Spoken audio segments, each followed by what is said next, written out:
Linda Lovelace, a name that once ignited a cultural firestorm, becoming synonymous with a seismic shift in adult entertainment.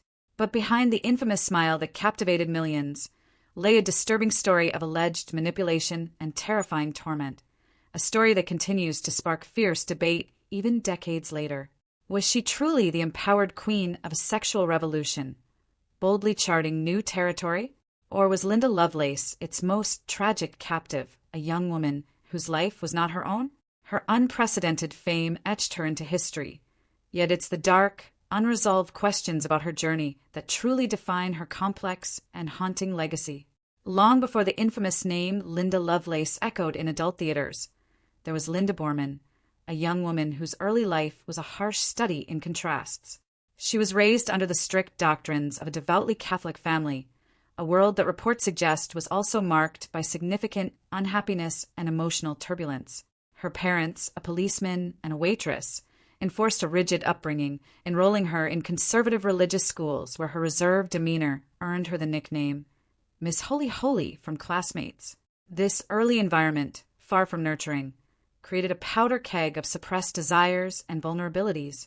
The first major upheaval came when Linda, at the tender age of 20, was involved in a serious car accident.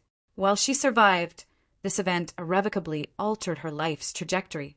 For her recuperation, she relocated to her parents' new home in Florida, a move that placed her directly in the path of a man named Chuck Traynor. He was 27, a local bar owner with a predatory charm and an expensive car, and Linda, then 21 and perhaps desperate for affection and escape, was an easy target. Traynor, it said, quickly zeroed in on her insecurities, showering her with attention and promises of an exciting, unconventional life. The connection was intoxicatingly fast. Within a mere few weeks, Linda had abandoned her parents' residence to move in with him, lured by the illusion of a glamorous future, possibly as a photographer's muse, as he'd claimed. Little did she know, this whirlwind romance was the first step onto a path riddled with exploitation and danger. Under Chuck Traynor's pervasive influence, Linda Boreman's world allegedly transformed into a nightmarish existence. It has been widely reported that Traynor methodically dismantled her autonomy, purportedly using a disturbing combination of psychological manipulation, hypnosis, and stark intimidation to command her every action. Linda herself would later detail harrowing accusations, claiming she was coerced into a deeply exploitative lifestyle, forced to engage in acts for others while Traynor managed the profits. This grim prelude led directly to Deep Throat. The film itself was a peculiar anomaly, shot on a shoestring budget, largely in unremarkable motel rooms, with Linda reportedly receiving a mere $1,200 for her iconic role. Yet, upon its 1972 release, it didn't just succeed. It detonated a cultural bomb. Deep Throat became one of the first adult films to achieve widespread, almost mainstream, recognition, turning Linda Lovelace into an international, albeit controversial, celebrity practically overnight. But Linda consistently and vehemently maintained a chilling counter-narrative, that every moment on screen, every notorious scene, was performed under direct coercion from Traynor, with the constant, terrifying threat of severe harm if she didn't comply. Her on-screen persona, perceived by many as revolutionary or joyfully uninhibited, was by her account a desperate act of survival. While a few voices from the adult film industry at the time have reportedly suggested Linda seemed personally invested or even enthusiastic about her boundary-pushing work, she remained steadfast in her declarations of being an unwilling participant. As Linda Lovelace became a household name, the woman behind the persona was allegedly fighting a silent battle, but the whispers of her ordeal were about to get louder. The explosion of Deep Throat catapulted Linda Lovelace into a bizarre kind of superstardom. Suddenly, she was a reluctant celebrity, paraded around Hollywood by Chuck Traynor, making appearances and even reportedly dating famous figures. For a time, being seen with the era's most notorious adult film star became a strange badge of honor for some in the limelight. Traynor meticulously managed her public image, ensuring she played the part of the willing sex symbol. However, behind this carefully constructed facade, Linda's turmoil was allegedly intensifying. The pressures of fame, coupled with the dark control she later claimed Traynor wielded, started to show visible cracks.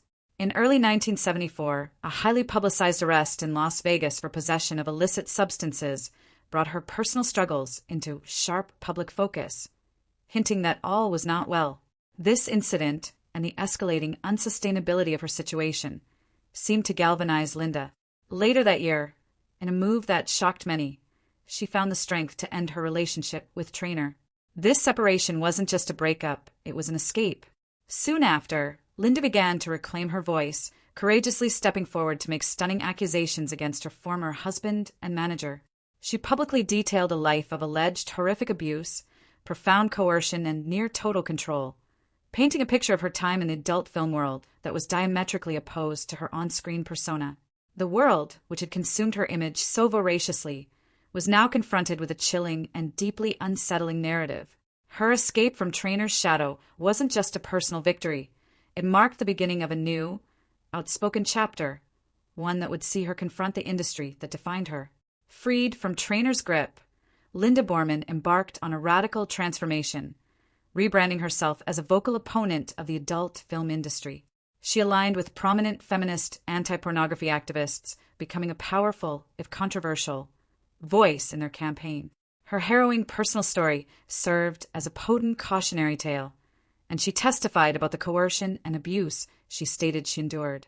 She even penned a tell-all autobiography, Ordeal, further detailing her traumatic experiences. For many, she became a symbol of survival and a brave whistleblower. However, Linda's journey remained far from straightforward. Reports began to surface, suggesting her disillusionment with the anti-pornography movement itself. It's been said she felt they, too, had exploited her story without fair compensation or genuine long-term support. Then, in a move that baffled many observers and supporters, Linda was reportedly seen at adult entertainment conventions in later years, signing autographs on copies of Deep Throat, the very film that was central to her narrative of suffering.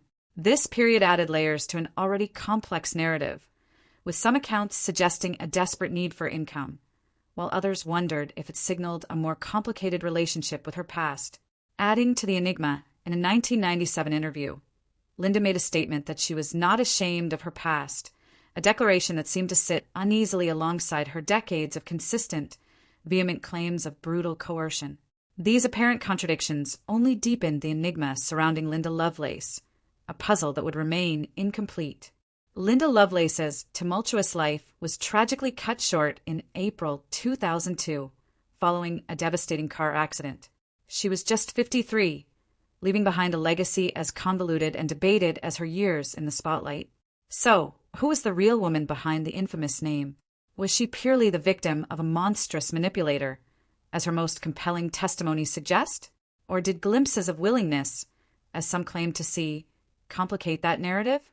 Perhaps she was a figure far more nuanced than any single story could ever fully capture, a survivor grappling with trauma in endlessly complex ways.